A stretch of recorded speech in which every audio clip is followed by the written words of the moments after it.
No niin, morjesta vaan kaikki. Tota, justiinsa tossa pari päivää sitten kävin siellä Ultraäänessä, tai oikeastaan, mikäs nyt on lauantai, perjantaina eilen kävin siellä ja sieltä sitten tuli nuo tulokset ja niitä mä vähän kattelin tosiaan ja sit mä oon nyt eritellyt näitä ihan että mitkä oli ennen arvot ja mitkä on nyt, että mitkä oli viime jouluna vuonna 2021, niin millaisia oli silloin. Eli aloitetaan nyt tästä ensimmäisestä, joka oli tapsiarvo mulla. Viime jouluna mulla oli tapsiarvo 24 mm ja nyt se on 20. Puolessa vuodessa se 4 mm lähtenyt. Ja mapse oli sitten taas 12 mm tai puoli vuotta sitten ja nyt se on 13 mm. Ja sitten on tää yksi, mikä mua ihmetyttää nyt vähän, että mulla oli puoli vuotta sitten seinämän paksuus sydämessä, kammioiden seinämien paksuus oli semmonen 6 mm. Nyt se on 8 mm. Ja eli siinä selvästi on jotain kasvua. Jees. Ja sitten oli ejection fraction, eli se pumppauskyky oli 63%, mikä on hyvä. Ja nyt se on sitten taas 62%, eli se on prosentin tippunut. Okei. No sekin on vielä ohjearvoissa. Ok. Ja nyt sitten oli LV, eli vasen eteinen. Se oli 43/29 milliä. Ja aikaisemmin se oli 44 mm. Elikkä siitä näkee suoraan sen, että kun mulla on toi pari millimetriä seinämät kasvanut, niin se millimetri on nyt lähtenyt sieltä sisäpuoleltakin. Näin niin kuin perusmatikkaa ja perusfysiikkaa, mitä tässä nyt on, ihan pätee kyllä, niin kuin mitat kertoo puolestansa, että näin se on. Jees. Ja sitten mitral inflow, eli sisääntulo nopeus, niin oli puoli vuotta sitten 0,86 kautta 0,52 m/s, että onko se nyt millisekunnissa vai metrisekunnissa, en osaa sanoa, mutta nyt tällä hetkellä se on 0,7 kautta 0,5, eli siitähän on tippunut parhaimmillaan 0,16 on tippunut nopeutta sitten. En osaa sanoa syytä, mutta ei kai kovin hyväkään juttu ole, että siellä ei kulje sitten niin paljon sitä verta enää, mitä aikaisemmin siellä kulki. Ja sitten mulla on mitraaliläpässä edelleenkin mitätön vuoto, ja siitä nyt ei saanut mitään muuta tulosta kuin että se on mitätön vuoto. Näin lääkäri se sitten tulkitsi. Ja sitten nyt lääkäri vielä merkkasi, että oli normaali löydös ja ennallaan 12/21 tutkimukseen. Millä tavalla tää on ennallaan, jos joka ikinen arvo siellä on muuttunut? Mua vähän ihmetyttää, ei ole ennallaan silloin, jos 2 mm tulee tavaraa lisää sydämeen joka puolelle. Tapsiarvo tippuu 4 mm puolessa vuodessa ja ohjearvohan on, että yli 16 mm. No mites nyt sitten tässä kun puoli vuotta eteenpäin taas 4 mm taas lähtee sieltä pois, niin sitten se on se 16. Ja sitten kun taas menee puoli vuotta, niin sit siellä on 12 mm sitä tilavuutta, niin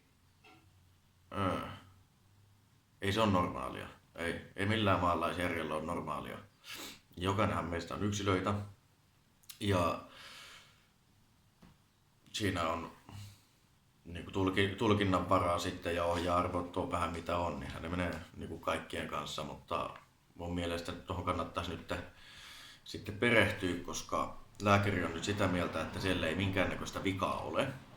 Ja nyt on sitten tulossa uusi tutkimus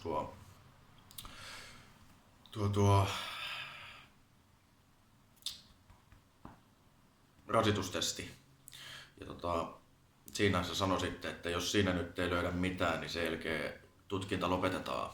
Eli tutkimukset loppuu kaikki ne päivineen. Eihän musta ole mitään vikaa ja näin, että ei ole mitään. Verenpaineet on koholla ja sit sydämessäkin arvot näköjään muuttuu miten sattuu ja se ei ole kyllä mun käsityksen mukaan millään tavalla normaalia, että ne muuttuu. Tuommoinen parikin millimetriä, se tekee aika paljon. Noin 0,16 metri, jos on vaikka metriä sekunnissa tai vaikka milliä sekunnissa, niin sitä voi kokeilla esimerkiksi autossa, että jos se kulutus on 2000 kierroksella vaikka 12 desiä ja siitä otetaan se 2 desiä pois, niin mitä se tehohäviö siinä on? Eikö tommonenkin voisi selittää sen, että kun ei tarpeeksi tule verta, niin ei pysty tehäkään.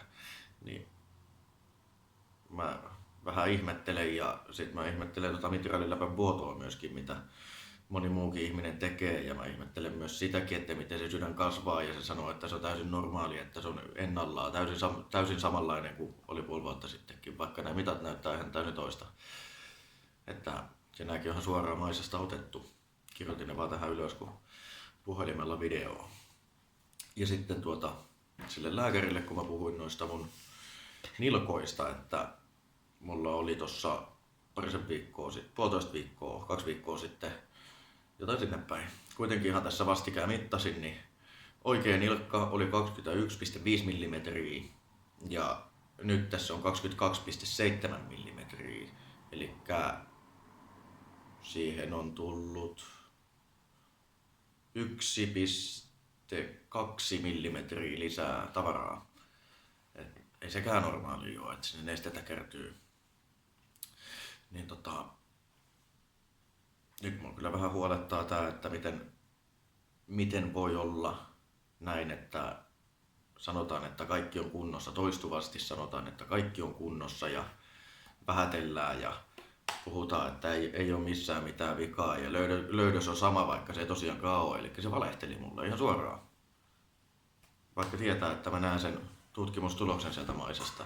Miten se voi sanoa, että jos mä mittaan vaikka tämä kahvikupin halkasia, näin, sovitaanko, että se on vaikka 10 mm ja mä mittaan sen parin päivän päästä uudestaan, että se on 8 mm, niin mä en voi sanoa, että se on sama. Ei se ole sama. 8 mm ei ole 10 mm.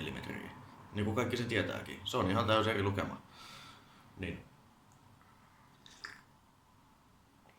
Mua alkaa pikkuhiljaa jo ärsyttää tää, että kun ei tiedä mikä on vika ja koko ajan mennään vaan huonompaa kuntoon ja lähimmäiset on huolissaan ja näin ja ei itsekään saa enää oikein mielen rauhaa, että puhutaan sitä sun tätä ja näin ja sitten kuitenkin tehdään vielä se rasitustesti, mikä on hyvä juttu kylläkin, mutta että jos siinä ei ole mitään niin kuin suurta vakavaa, että jos esimerkiksi mun verenpaineet ei lähde tippumaan sitten yhtäkkiä dramaattisesti, niin hoito lopetetaan tai tutkimukset lopetetaan, että mä en edes pääse sinne hoitoon. Mikä juttu tää tällainen on? Mä en oikeasti ymmärrä sitä. Mä kysyin, että pääsisinkö mä varjoinekuvauksiin ja pääsisinkö mä muita testejä sitten tekemään, että vois kartoittaa sit vähän paremmin, että jos on pientäkin juttua, niin ne pitäisi katsoa kyllä. Koska tässähän on jo iso liuta kaikkea, mikä niinku voi vaikuttaa moneenkin eri asiaan. Niin sehän oli sitä mieltä, että ei kato, kaikki on ihan kunnossa, että näin ja joo, kuitenkin syö sitten lääkkeitä joudun syömään 4-kertaisen annoksen, mitä silloin puoli vuotta sitten, että mikäsköhän juttu tää tällainen on. Kuume nousee, jos mä en ota niitä ja mä en pysty tehdä yhtään mitään. Ja sitten on semmosia niinku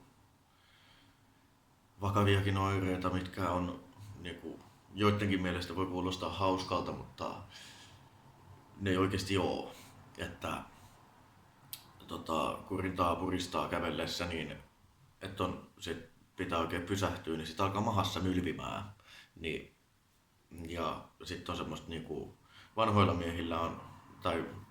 miehillä ja naisilla voi olla sitä, että on pidätysvaikeutta ja noin. Ja kun lukee sydämestä asiaa ihan internetistä, niin siellä kyllä kerrotaan, että se on ihan johtuu näistä asioista.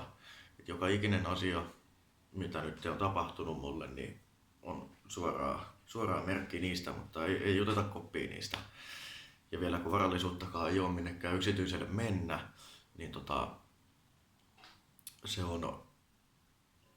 on niinku vaikeeta, tosi vaikeeta. Mä joudun nyt tapella sitä, että oikeasti lähtee tutkimaan. Ja nyt ne on jo toiseen kertaan nyt sano, että tutkimukset lopetetaan, jos ei enempää löydy. Niin sit mä oon ihan oma onneni nojassa ja en voi mennä töihin, en voi saada sairauslomaa, en voi mitä helvettiä en oikeesti. Se on maalaisjärki nyt hei käyttöön. Ja se on tiedossa. Nyt te on ihan tiedossa.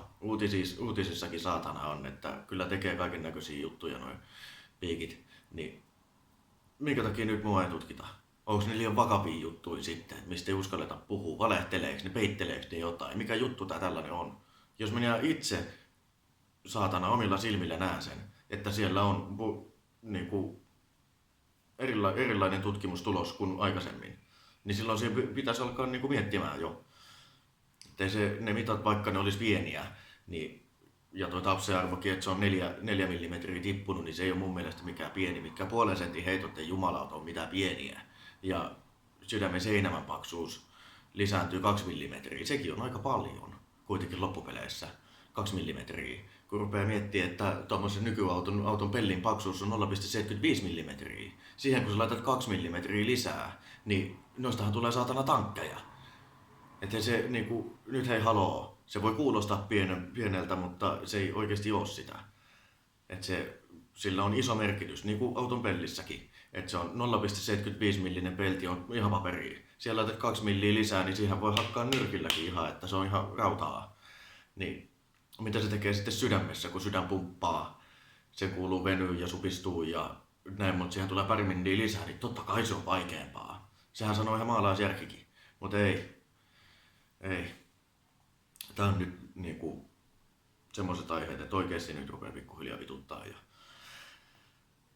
näin. Ja sitten, ei siitä sen enempää. Siinä oli päivitystä siitä asiasta. Ja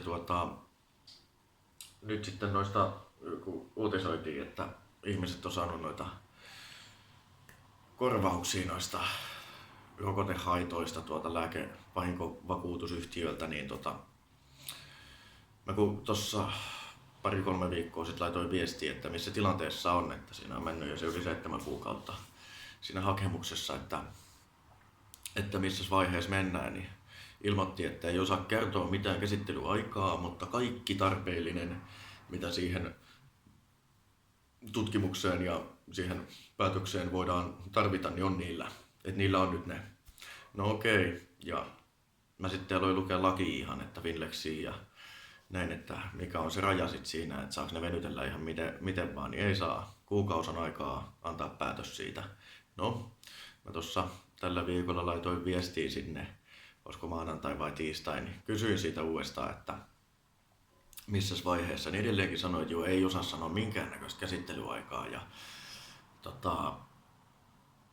näin, että he postittavat sitten sitten kun se on valmis, niin sinne oli sitten pakko laittaa viestiä, että hei, että kyllä se, mä odotan nyt sitä ihan kuukauden loppuun mennessä, että ihan laki sen sanoo, että pitää olla kuukaudessa ja jos sen pitäisi olla ripeätä sen käsittelyn, niin onko tämä nyt ollut ripeätä, kun 8 kuukausi alkaa, kohta on vuosi mennyt, niin ei ole mitään kuulunut.